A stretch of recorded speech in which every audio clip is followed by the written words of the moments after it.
Good morning दोस्तों, आप सभी कैसे हैं। उम्मीद करते हैं कि आप सभी अच्छे होंगे।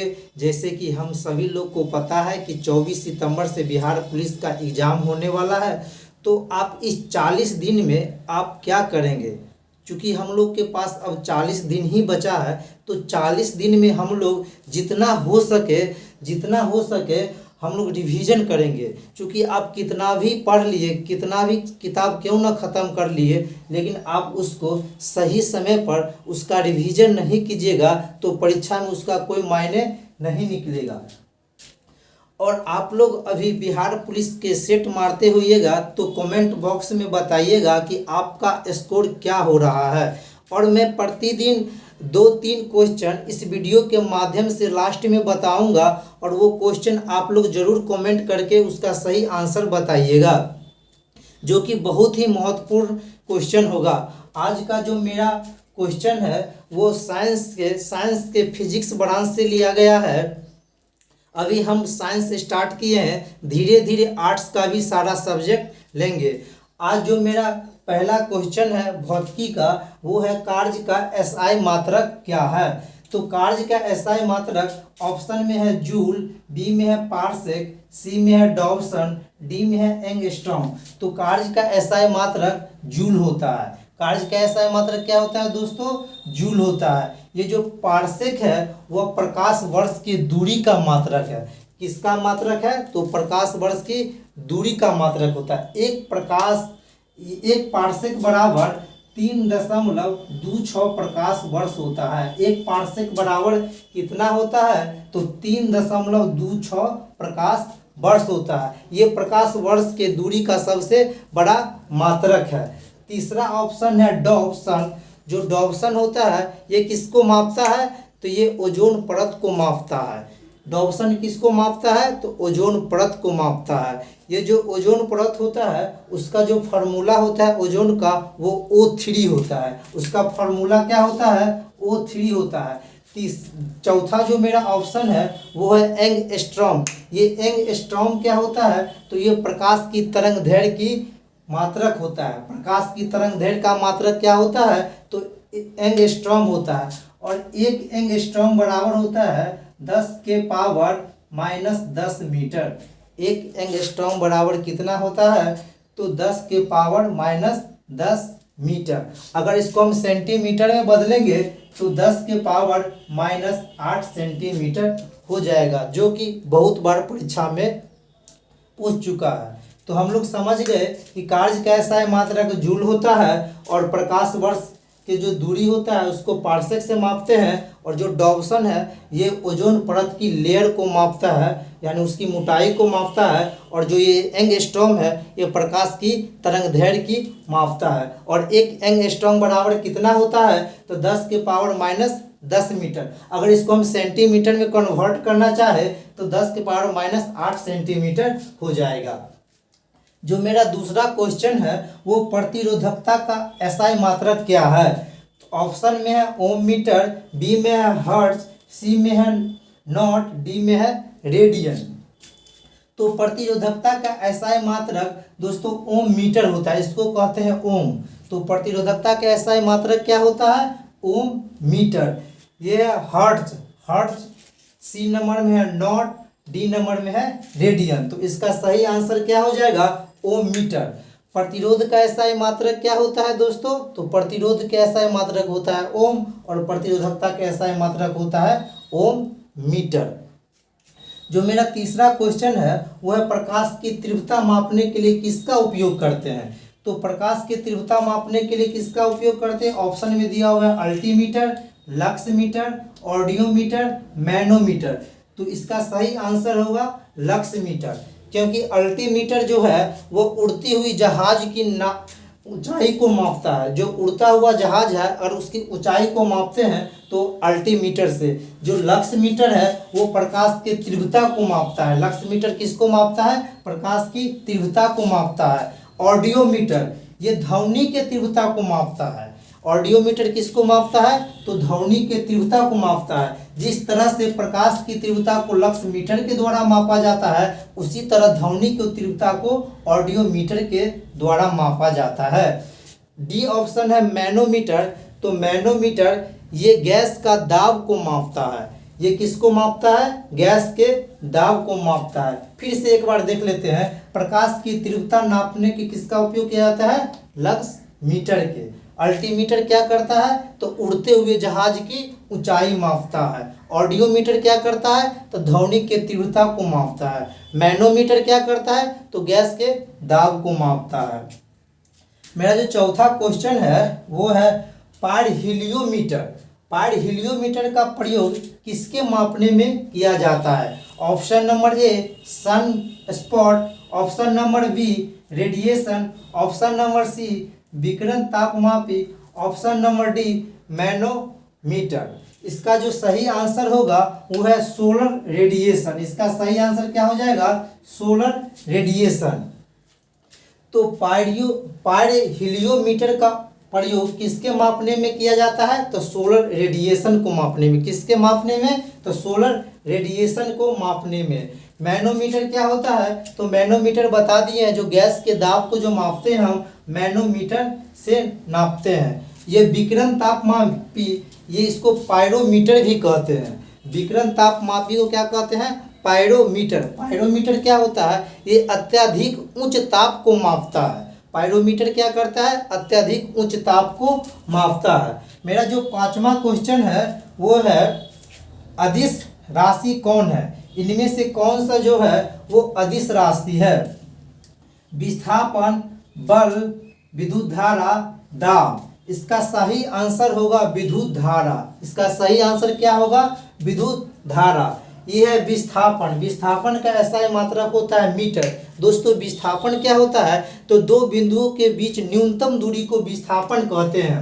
दो बिंदुओं के बीच न्यूनतम दूरी को विस्थापन कैसे कहते हैं? सोच समझ लीजिए। जैसे मुझे A से B के पास जाना है, तो यहाँ A से B जाने का बहुत साधन है। हम इधर से भी जा सकते हैं, इधर से भी जा सकते हैं, इधर से भी जा सकते हैं, और हम ऐसे डायरेक्ट भी जा सकते हैं। तो इसमें से सबसे न्यूनतम दूरी दोस्तों कौन हो जाएगा? सही से आप गौर से देखिए, तो इसका न्यूनतम दूरी कौन हो जाएगा? ये वाला हो जाएगा।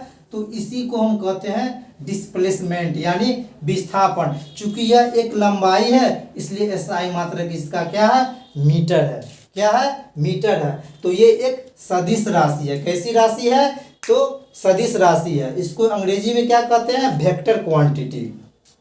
ये जो मेरा बल है उसका SI मात्रक होता है न्यूटन। बल का SI मात्रक क्या होता है? न्यूटन। और ये भी एक सदिश राशि है। जो मेरा तीसरा है वो विद्युत धारा। विद्युत धारा ये एक अदिश राशि है। क्योंकि अदिश सदिश पहले कहते किसको है? तो अदिश राशि वैसे राशि को कहते हैं जिसके पास सिर्फ परिमाण हो, और सदिश राशि उसको कहते हैं जिसके पास परिणाम और दिशा दोनों हो। तो अदिश राशि के पास सिर्फ परिणाम होता है और सदिश राशि के पास डायरेक्शन और मैग्नीट्यूड दोनों होता है। लेकिन जो मेरे पास विद्युत धारा है इसके पास मैग्नीट्यूड और डायरेक्शन यानी परिणाम और दिशा दोनों है। उसके बावजूद भी ये सदिश राशि न कहलाकर अदिश राशि कहलाता है। क्यों? क्योंकि यह त्रिभुज के नियमों का पालन नहीं करता है। क्योंकि यह ट्रिंगल लॉ को पालन नहीं करता है। ये अपवाद में आता है। दाब, ये जो दाब है, दाब ये भी अदिश राशि ही है। ये अदिश राशि हो गया। दाब क्या है? ये भी अदिश राशि ही हो गया। और ताप जो पूछेगा, ताप भी अदिश राशि हो जाएगा। क्या हो जाएगा? अदिश राशि। तो दोस्तों इसका आंसर हो जाएगा सी विद्युत धारा। विद्युत धारा। जो छठा क्वेश्चन है, न्यूटन की पहला नियम जाना जाता है। क्या क्वेश्चन है? न्यूटन की पहला नियम जाना जाता है। ऑप्शन ए जड़ता का नियम, ऑप्शन बी गुरुत्वाकर्षण, ऑप्शन सी ऊर्ध्वपातन गति। तो जो न्यूटन का पहला नियम है इसको जड़ता के नियम से जाना जाता है। इसको किस नियम से जाना जाता है? जड़ता के नियम से या जड़त नियम। दोस्तों जड़त क्या होता है कि जिस वस्तु में भार अधिक होता है उसका जड़त अधिक होता है, और जिसका भार कम होता है उसका जड़त कम होता है। यानी जो जड़त है वो हम बोल सकते हैं वो द्रव्यमान की एक तरह से माप है। क्या है? द्रव्यमान का माप है। चूँकि हम परिभाषा जानते हैं कि जिसका द्रव्यमान अधिक हो उसको अधिक जड़त होगा, और जिसका कम द्रव्यमान होगा वो कम जरूरत का होगा। मान लेते हैं कि 1 केजी का एक वस्तु है, एक 3 केजी का वस्तु है, तो किसका जरूरत अधिक होगा? तो चूंकि 3 केजी का ज़्यादा वजन है तो उसका जरूरत अधिक होगा। तो न्यूटन के प्रथम नियम को जड़ता नियम कहते हैं या गैलीलियो का नियम कहते हैं। क्या कहते हैं? गैलीलियो का नियम कहते हैं। और जो न्यूटन के जो प्रथम गति है, इससे बल की परिभाषा की जानकारी मिलती है। किसकी परिभाषा की जानकारी मिलती है? बल की परिभाषा की जानकारी मिलती है। न्यूटन गति से संबंधित दरअसल 3 नियम दिए थे। इसकी उल्लेख 1687 में एक बुक है प्रिंसिपिया, उसी में इसको प्रस्तुत किए थे। किताब का क्या नाम है? प्रिंसिपिया। कब किए थे? 1687 ईस्वी में। इन्होंने गति संबंधित कुल 3 नियम दिए थे, जिसमें से उसके प्रथम नियम को जड़ता का नियम कहते हैं या गैलीलियो का नियम कहते हैं, और इससे बल की परिभाषा प्राप्त होता है। और जो न्यूटन का जो दूसरा नियम है, उससे बल का व्यंजक प्राप्त होता है। कहने का अर्थ ये है कि F बराबर ma, ये जो फार्मूला है वो न्यूटन के किस नियम से प्राप्त होता है? तो न्यूटन के दूसरे नियम से प्राप्त होता है।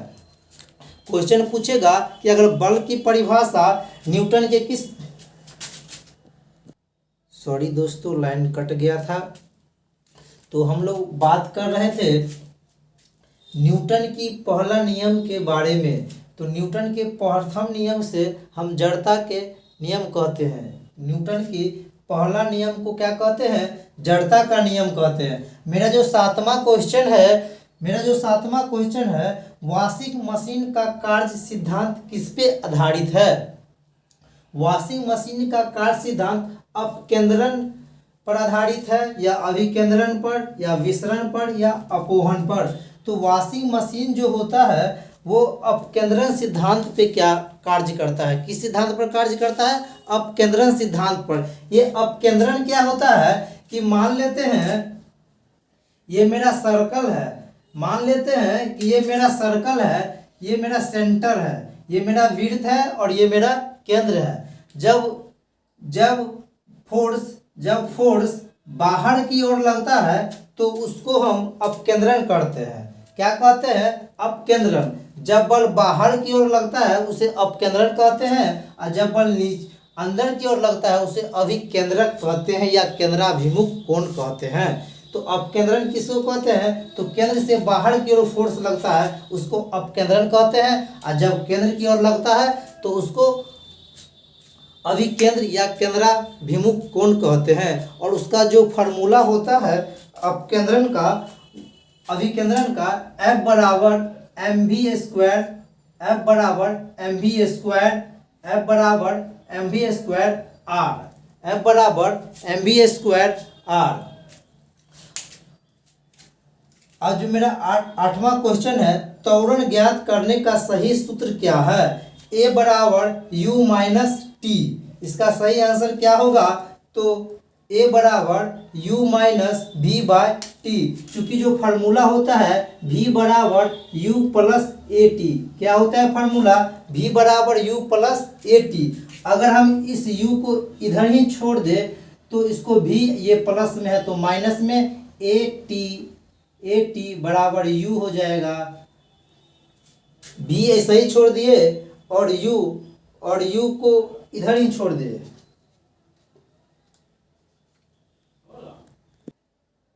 दोस्तों तो ये जो v बराबर u प्लस ए टी है, तो v को इसी साइड छोड़ देंगे और u जो उस पर है इसको इस पर कर लेंगे और उसको इसी पर छोड़ देंगे ए टी को। तो v माइनस यू, और जो ये t है, ये a और t है, इसको इसी पर छोड़ देंगे। तो v माइनस यू बट्टा में हो जाएगा t बराबर a, यानी a बराबर हो जाएगा v minus U by T. ये हमारा त्वरण निकालने का फॉर्मूला है। किसका निकालने का? त्वरण का। इसको अंग्रेजी में क्या कहते हैं? एक्सलरेशन। क्या कहते हैं? एक्सलरेशन। और इसका जो ऐसा मात्रक होता है वो मीटर प्रति सेकंड स्क्वायर। क्या होता है? मीटर प्रति सेकंड स्क्वायर। जो मेरा 9वां क्वेश्चन है वो है गुरुत्वाकर्षण का सिद्धांत किसने दिया? क्या क्वेश्चन है, गुरुत्वाकर्षण का सिद्धांत किसने दिया? Option A Charles Newton, option B Isaac Newton, option C Einstein, option D Brahmagupta. जो इसका सही आंसर होगा वो आइजैक न्यूटन। कौन सा न्यूटन? Isaac Newton. गुरुत्वाकर्षण का सिद्धांत किसने दिया? आइजैक न्यूटन ने। ये न्यूटन ने क्या बताया कि प्रत्येक दो वस्तु एक दूसरे की ओर आकर्षित करते हैं। वो पृथ्वी ही नहीं, कोई और दो वस्तु भी हो सकती है। कोई जरूरी नहीं है कि पृथ्वी ही सभी वस्तु को अपनी ओर आकर्षित करता है। पृथ्वी में कोई भी वस्तु एक दूसरे की अपनी ओर खींचती है। एक और यहाँ से महत्वपूर्ण क्वेश्चन बन जाता है कि न्यूटन से पूर्व ही किस वैज्ञानिक ने बता दिया था, किस संत ने बता दिया था कि जो भी वस्तु है वो पृथ्वी अपनी ओर ही आकर्षित करता है। मतलब कहने का अर्थ है कि न्यूटन से पूर्व ही बता दिया था कि प्रत्येक वस्तु पृथ्वी अपनी ओर खींचती है। वो ब्रह्मगुप्त ने बताया था। किसने बताया था? ब्रह्मगुप्त ने बताया था। मेरा जो 10वां क्वेश्चन है कि कोई वस्तु ऊपर से गिराई जाए तो उसका भार क्या होगा? ऑप्शन ए शून्य, ऑप्शन बी अपरिवर्तित, ऑप्शन सी परिवर्तनशील, डी में नन, मतलब इनमें से कोई नहीं। तो कोई वस्तु ऊपर से नीचे गिराई जाए तो वो भार अपरिवर्तित रहती है। क्या रहती है? भार अपरिवर्तित रहती है। मेरे दोस्तों कि जब कोई वस्तु को अगर जब कोई वस्तु को ऊपर से गिराया जाए, जब हवा के माध्यम में, मान लेते हैं कि एक लोहा का टुकड़ा है और एक लकड़ी के टुकड़ा है, अगर हवा वहाँ प्रेजेंट है तो कौन सा पहले गिरेगा? लोहा वाला गिरेगा या लकड़ी वाला? तो पहले गिरेगा लोहा वाला। लेकिन वही अगर निर्वात में, यानी जहाँ हवा नगण्य हो, वहाँ अगर एक लोहा के टुकड़ा को और एक लकड़ी के टुकड़ा को गिराया जाता है तो दोनों एक समान, एक ही समय पे धरती पे गिरेगा। क्यों? क्योंकि समान त्वरित होते हैं। क्या होते हैं? समान त्वरित होते हैं। तो क्वेश्चन बहुत सा पूछता है कि अगर निर्वात में मान ले कि लोहा का टुकड़ा और लकड़ी के टुकड़ा को एक साथ गिराया जाए हवा में, तो पहले कौन गिरेगा? तो लोहा वाला। लेकिन वही अगर निर्वात बता दे, हवा शब्द का प्रयोग कर दे, हवा शब्द का, तो लोहा होगा। अगर निर्वात का प्रयोग कर दे तो दोनों एक साथ होगा। मतलब हवा का प्रयोग कर दे तो जो भारी होगा वो पहले गिरेगा, लेकिन अगर निर्वात शब्द का प्रयोग कर दे तो दोनों एक साथ ही गिरेगा। आज मेरा जो क्लास का ये 10वां क्वेश्चन और लास्ट क्वेश्चन था। आप लोग के कल के लिए एक क्वेश्चन है कि पृथ्वी का प्लायन वेग कितना होता है? पृथ्वी का प्लायन वेग कितना होता है? और दूसरा क्वेश्चन है कि झूठ का पता हम किस यंत्र के द्वारा पता करते हैं? आप लोग कमेंट बॉक्स में इसका आंसर जरूर दीजिएगा और ये बताइएगा कि आज का क्लास आपको कैसा लगा। धन्यवाद।